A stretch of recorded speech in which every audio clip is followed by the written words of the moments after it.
Yaani ule mzee alivyokuwa kavu vile, mimi nilijua bana maajabu, kumbe hana maajabu yoyote. Unajua watu wengine bwana, shamba tu ana lolote ila wanapenda kung'ang'ania vitu vya watu, unajua. Alafu alivyofuga ile midevu yake na ule muonekano anaonekana kama alibabu kizee, kumbe ni kijana tu. Ndo alivyo watu wa huku, wengi wanapenda sana kujekala flafu na nini. Kwetu tu kama tunaita adhabu busara. Maana yupo kama babu muda wote. Hajawahi kupendeza. Ndevu ya hatari.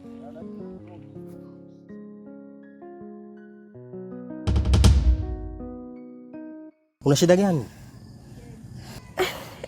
Kizunguzungu.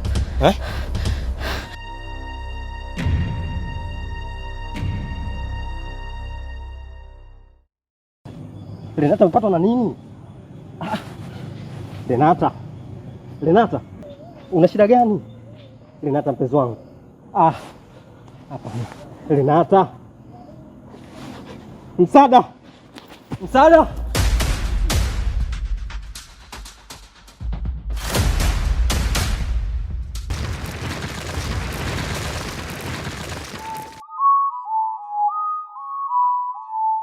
Yaani leo Kipalala, nafsi yangu imekosewa sana. Kwani shida ni nini? Leo asubuhi nimeenda kwa mauko wangu ambaye anaokaa na mwanangu. Kwenda kweli mbona mwanangu amepotea. Nikajaribu kumbana, lakini anasema hajui chochote. Hii imekaaje? Nikasema hapana. Subiri niende kwa Kipalala. Yeye ndo atanieleza kila kitu. Sababu nakuamini sana.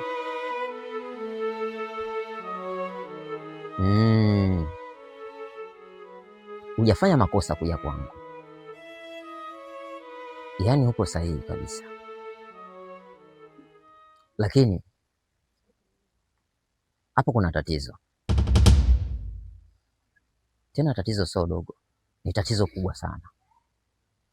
Lakini ili niweze kukusaidia, inabidi tufike hapo kwa Nka mwanao.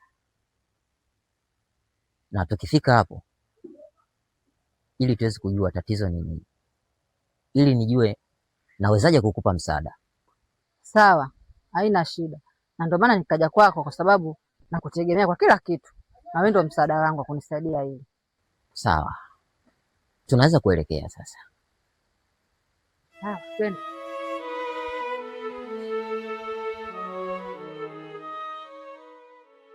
Kipete, miezi 3 nakufuatilia mwanaume wewe, lakini unanikataa. Kwani nina kasoro gani? Kipete, nakupenda sana. Kipete, utake usitake, utakuwa wangu. Nitatumia hata nguvu za giza ili nikupate wewe. Haitokuwa na haja kuwa mimi mchawi.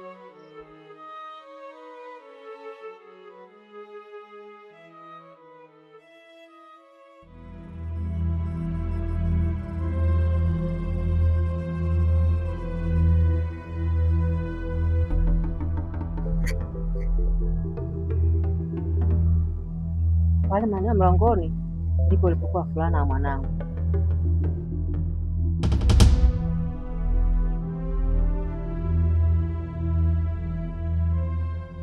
Ni kweli. Pale ndipo mwanao alifanyiwa tukio. Lakini kila nikijaribu kuangalia, namuona mwanao tu. Ila simuoni muhusika alofanya hilo tukio. Mbona sikuelewi? Unapaswa nielewe. Namaanisha hivi. Pale mwanao ndio alifanyiwa tukio. Lakini muhusika alofanya hilo tukio simuoni. Inaonekana huyo mtu sio mtu wa kawaida. Manake namuona mwanao anapigwa sana. Kipalala, hii inawezekanaje? Maana mimi nauamini sana uwezo wako. Sasa iweje unaniambia kwamba unamuona mwanangu anapigwa, anampiga umuoni?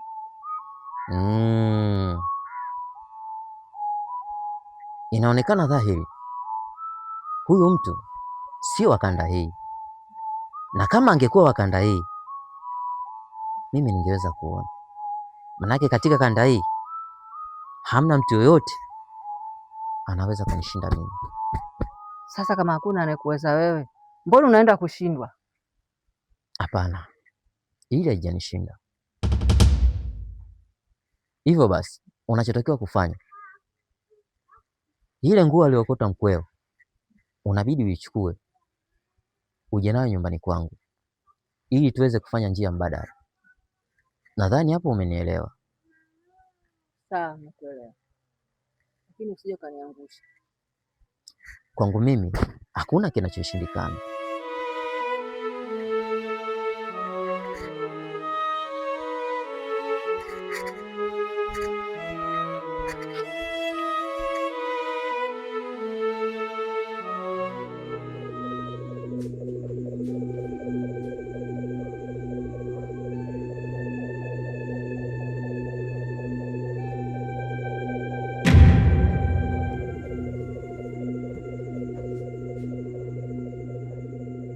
Renata ameenda wapi tena?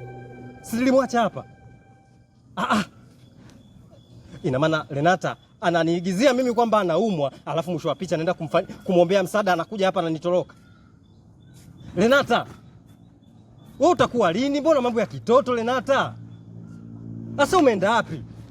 Renata! Shit. Yaani Renata ananidownload kabisa akili yangu, ananikata kabisa mishipa fahamu. Yaani haiwezekani mimi namwacha hapa afu nakuja eti hayupo.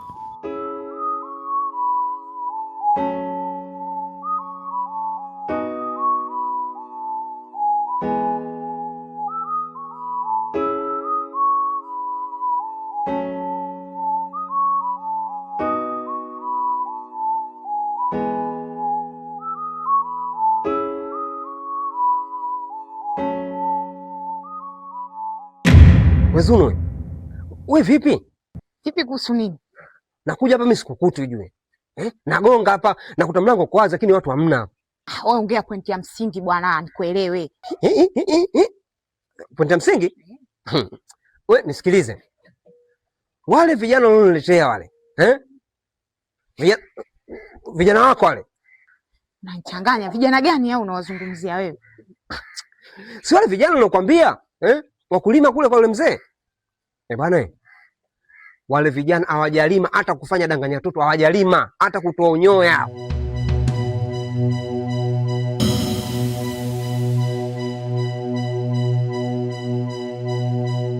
Kipalala.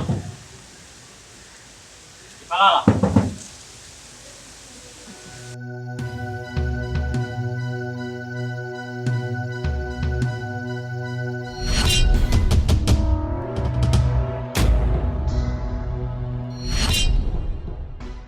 Kipalala, ina maana umekataa kutia saini, kumbe ulikuwa na lengo lako, si ndio? Kipalala, yaani unanipotezea mpenzi wangu katika njia ya kishirikina kweli? Ulikuwa na mpango wako maalum, si ndio? Kuna kitu tayari umeshakipanga zaidi yangu, si ndio? Hebu nisikilize kwanza. Manake umetoka hapa, tulikuwa tushamalizana na tulikubaliana kabisa baada ya miezi miwili ndio utarudi hapa. Kipalala, usinifanye mimi mtoto mdogo. Naelewa kila kitu, natambua kila kitu. Kuna mpango umepanga maalum zidi yangu. Kwa hiyo unataka kuniambia ile siku nilokukabidhi hawajaja? Yaani hata kufanya ile danganya toto kwamba yani walime hata ujani kidogo, mtu hata akija pale washaanza. Mimi nikajua ile siku nilokukabidhi, nikajua ushamalizana nao. Sasa kama ningemalizana nao mimi ningekuja hapa. Mimi ningekuja hapa. Nisikilize bwana. Waambie vijana wako bwana, wapige kazi, wafanye kazi bwana, wakalime. Kwa sababu mimi najijua, usinifanye mimi tena nikabadilika rangi hapa. Sasa unataka uanzishe nini? Mimi najijua mwenyewe bwana. Mimi najijua mimi. Achana na hayo mambo. Wewe mtu mzima bwana.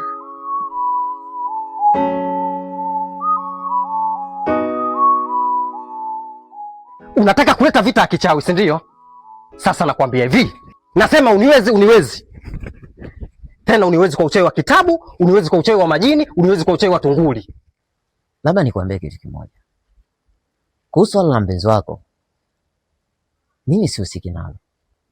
Labda inawezekana kutakuwa kuna mtu mwingine na si mimi. Uniambie nini wewe? Nisikilize, nitakufanyia kitu mtaa wote huu. Wakiniona mimi watakuwa wananipitia mbali. Labda nikushauri kitu. Wewe nenda nyumbani, nenda kapumzike. Alafu kuhusu swala la mpenzi wako, endelea kufuatilia taratibu, na utamjua mbaya wako ni nani. Kipalala, nirudishie mpenzi wangu.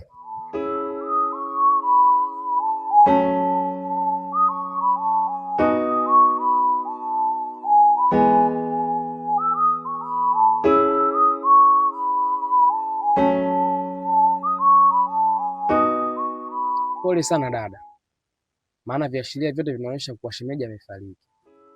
Asante mdogo wangu, na kama viashiria vyote vinaonyesha mume wangu amefariki, basi nashukuru sana Mungu, maanake nimepata uhakika kwamba mume wangu kafariki. Pia kwenye imani yetu Mungu wala hawai wala achelewi. Ni kweli, lakini hata pia mkwe wako anapambana sana kutaka kumjua nani aliyefanya hili tukio. Hata mimi pia napambana ndugu yangu, lakini nakumbuka nilivyokuwa napoteza fahamu, nimemwona kama mtu anaishia pale mlangoni, hana mwili hivi. Ana mwili? Sasa dada, kwenye kijiji hiki unafikiri nani ambaye ana mwili unamzungumzia? Hata mimi sifahamu pia. Basi sawa dada, acha mimi nikushauri kitu kimoja.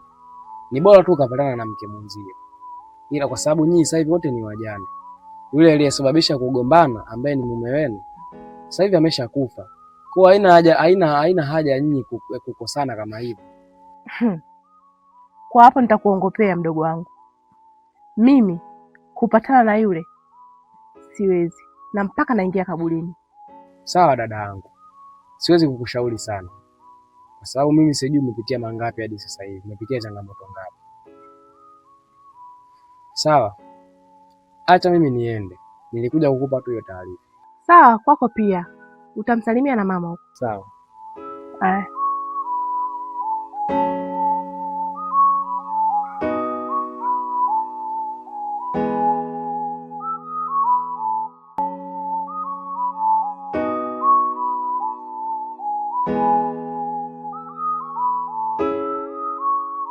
Dada, samani. Bila samani. Kuna mdada mimi namuulizia, ni mdada fulani hivi mfupi, amevaa gauni fupi nalo, najua na kofia fulani hivi. Nilikuwa namtafuta, haujamuona? Inaonekana ni mgeni katika kijiji hiki. Kiasi tu. Unaonekana tu. Na kuhusu msichana ambao unamzungumzia, mimi katika pitapita zangu sema kweli sijagumiana naye. Dadangu, kweli hujamuona? Hapa kijijini kwetu akija mgeni yoyote lazima atafahamika. Na huyo kweli lazima yani watu wamuone kwa sababu amevaa tofauti kabisa na watu wa huku. Yeye kavaa kitauni tauni, si unajua madada wa mjini. Mimi nisikukatishe tamaa. Wewe endelea tu kupambana kuendelea kumtafuta. Asante. Sawa. Utokee siku njema.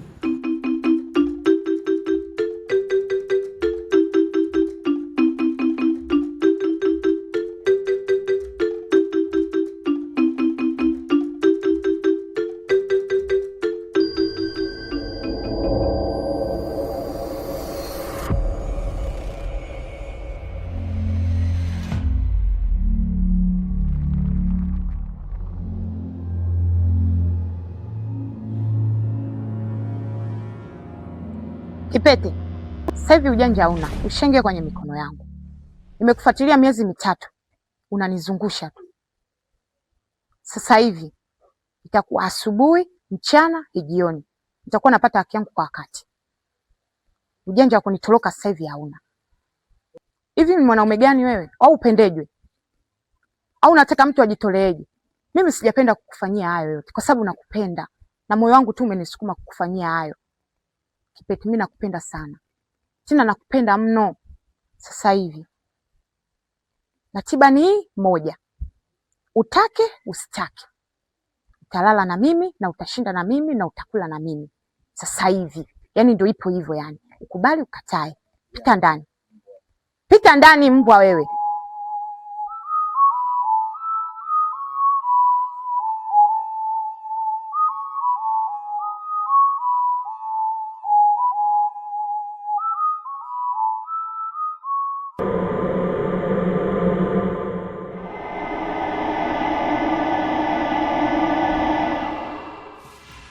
Renata. Renata. We Renata.